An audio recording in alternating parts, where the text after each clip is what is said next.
What if I reminded you today of this truth that one of the most beautiful stories are sometimes born out of devastating truths? And what if those truths can help us understand not just one family's journey, but the entire human experience of displacement, identity, and trying to find a home in a broken world? Hi everyone, welcome back to my YouTube channel. This is Pooja at A Book by the Window. I hope you guys are doing good. I hope you guys are reading good. As any other day, I have a book review for you today, and this book that I am going to talk about today is a very interesting and unique book. I haven't picked up a book like this ever, and I also haven't seen a book like this going around social media or being very popularized. But what we try to do here is pick out books that are underrated, that are not really spoken about. And also, being from a South Asian diaspora myself, I want to delve more into that genre and understand the history and the political landscape of all the neighboring countries as well, not just India. And books are the best medium to do that. So, the book that I'm going to review today is The Island of a Thousand Mirrors by Nayomi Munaweera. I picked this one up from my local library. I was doing rounds one day and I looked at the book, and when I found out a little bit about the book from Goodreads review and anything online, I found out that this is a really beautiful book, and I decided to check it out. And that was my lucky day because I learned so much from this book. I learned a lot about the landscape of Sri Lanka, but also about the landscape of the civil war. And a lot of it is really unheard of, not something that you find often. So I was really enlightened at the end of it all.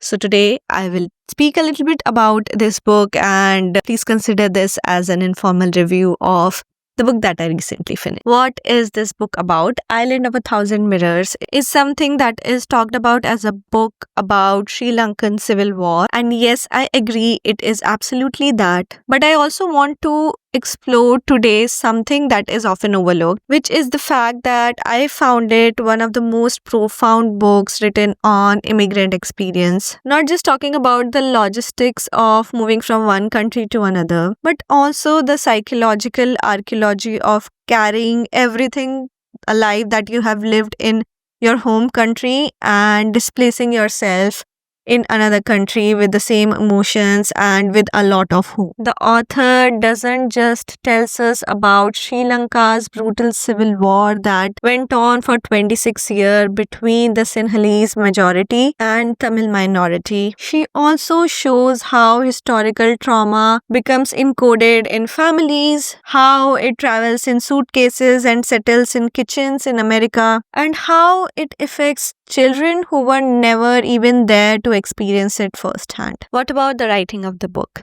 The plot and its various metaphors are very beautifully described in the writing. What is the actual plot and structure? The metaphor about mirrors. The story follows two families span across generations. And here is where Munaweera's brilliance really shows. We have Yasodhara from a Sinhalese family and Saraswati from a Tamil family. Two sides of Sri Lanka's ethnic divide. The story mirrors each other in a way that is both heartbreaking and really illuminating. But what I really liked, and where this genius really shows, that the author isn't just showing us the two sides of a conflict. She is trying to show how individual lives are crushed under the forces of these really big political and cultural divides. When Yasodhara's family flies to America in the 1960s, well before the worst of the violence begins, Saraswati's family decides to stay back. And her story takes us right into the heart of the civil war in the 60s and the 80s. What emerges is this incredible meditation of how the same island, literally the same piece of earth, can be experienced in heaven and hell depending on when you are living there and who you are. If I talk about the prose of the book, this is where I feel that the book transcends your typical historical fiction. The author really writes like the different languages flows through her body. There's this incredible sensuality to her descriptions. The way she writes about monsoons or just the mere fact like the weight of gold jewelry. All of it has an air of sensuality around it, but it also turns into heartbreak eventually. I also found it really striking that she had an art, she had a way with words to capture the fragmented lives of individuals living through these conflicts, and also that of the immigrant identity through her sentence structures. When the characters are in Sri Lanka, the prose feels very grounded, very rooted. When they are in America, there is this subtle disconnect, the undertone of floating through worlds. It's like she's found a way to make language itself feel displaced. The pacing moves between intimate family moments and then some major historical events, and somehow she never loses that essence of human thread. Even when she's describing scenes of mass violence, it never feels exploitative or distant because she has grounded us so deeply in these characters' lives. What makes this book special, aka the highlights of the book for me? What I think is the strongest suit of the book is that Munaweera never lets her characters or her readers off the hook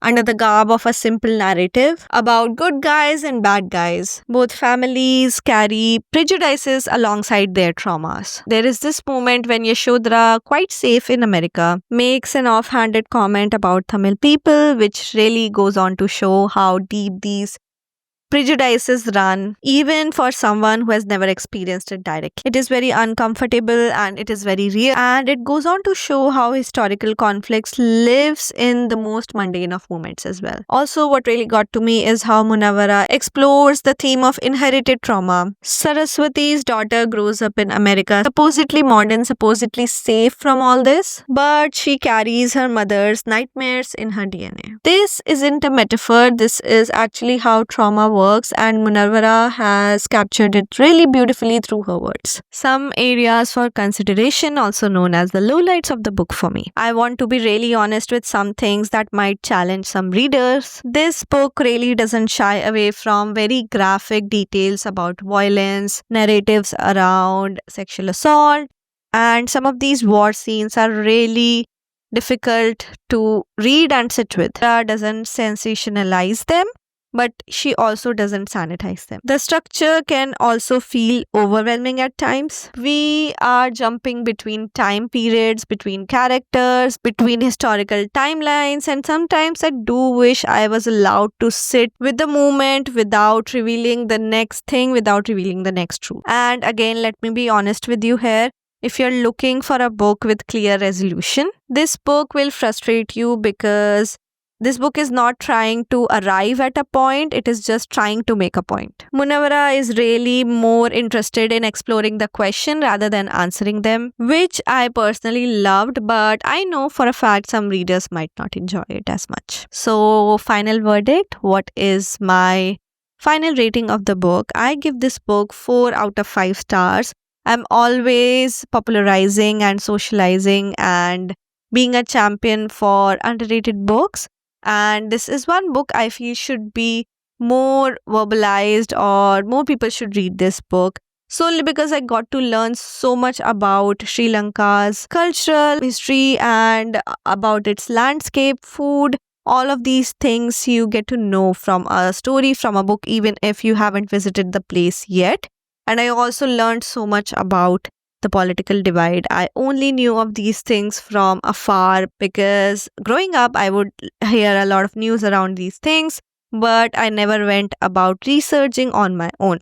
But through this fictional story, I could attest to some of these facts. I could go back in my memory and connect the dots of some of the events that happened in history. And through these lives, I was also able to humanize that experience and sympathize with these stories, right? This is the purpose of a good book. Sure, it is a heavy book, and these days I try to not read a lot of heavy books, but I couldn't put this book down solely because it spoke to my heart and it also broke my heart. So if you're someone who enjoys reading books like these, or who want to know more about the history of a place or the history around war all over the world, this is a unique experience from all other war fiction, but not in this is better than anything else way, but more so this is also one of the part of bigger war history that we document and we so often say so as to not repeat the same mistakes that we did. So if you're someone who is interested in books like these, this is going to be a good book for you. And that is all. That is all I had for today. Have you read this book or any other book related to war history that you want me to check out? I'm always open to recommendation. And if you like this video, please like it, share it with your friends and families. Subscribe to the channel if you're enjoying book related videos here. I also have a main channel. I am gonna link that in the description box below if you are interested in that. But if you're not, then that's also fine. Just give me honest feedback of what you thought about this video or how you are reading and how, if I am able to enhance your reading experience in some way or form, do let me know. I am already so tired. I have to sleep. I have work tomorrow in the morning. I just wanted to come here and speak about this book as soon as I was done with it. And that is about it. I will take a leave for today. I will see you guys next time. Until then, happy reading.